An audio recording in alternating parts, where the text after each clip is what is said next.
పాలమూరు రంగారెడ్డి ఎత్తిపోతల పథకానికి మాజీ కేంద్ర మంత్రి జైపాల్ రెడ్డి పేరు పెట్టాలని ఎమ్మెల్యే ఎన్ఎం శ్రీనివాసరెడ్డి కోరారు.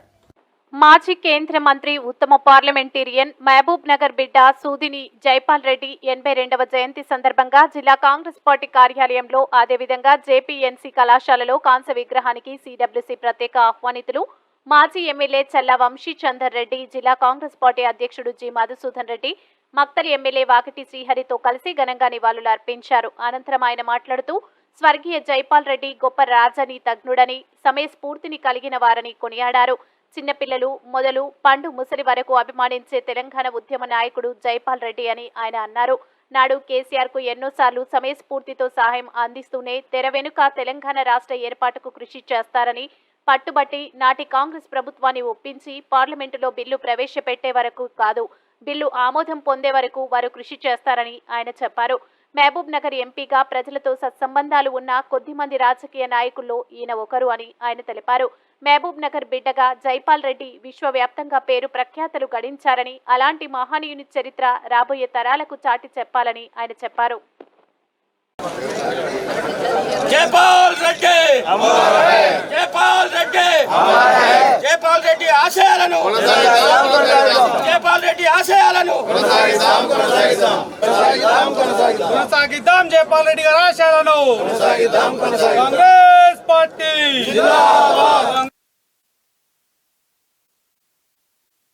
కాంగ్రెస్ పార్టీ. తెలంగాణ రాష్ట్రం ఏర్పడ్డ తర్వాత మొట్టమొదటిసారిగా అధికారికంగా మనందరి మార్గదర్శకుడు, భారత రాజకీయాల్లోనే ఉన్న అతి కొద్ది మంది అజాత శత్రువులలో ఒకరైన జైపాల్ రెడ్డి గారి జన్మదినాన్ని ఈరోజు అధికారికంగా జరుపుకుంటా ఉన్నాం. ఈరోజు మనం అందరం కూడా తెలంగాణ రాష్ట్రంలో శ్వాస పీలుస్తున్నామంటే కీలకమైన సమయంలో తన చతురతతోటి, తన అనుభవంతో లోక్సభలో బిల్లును ప్రవేశపెట్టించడంలో చాలా కీలకమైన పాత్ర పోషించిన విషయం మనకు తెలుసు. ఆ రోజు ఇక బిల్లు పాస్ కాదు లోక్సభలో అని నిరాశానిస్రులకు చెందిన తెలంగాణ సమాజం నిరాశానిస్రులకు చెందినప్పుడు తానే చొరవ తీసుకొని అటు స్పీకర్ మీరా కుమారి గారి దగ్గరికి, సోనియా గాంధీ గారి దగ్గరికి, సుష్మా స్వరాజ్ గారి దగ్గరికి, వారందరి దగ్గరికి వెళ్ళి అందరినీ సమన్వయపరిచి రూలింగ్ పార్టీని, అపోజిషన్ను తన అనుభవంతో వాళ్ళను ఒప్పించి ఆ రోజు లోక్సభలో తెలంగాణ బిల్లును ప్రవేశపెట్టడం జరిగింది. దానికి ప్రధానమైన కర్త కర్మ క్రియ మన జైపాల్ రెడ్డి గారు.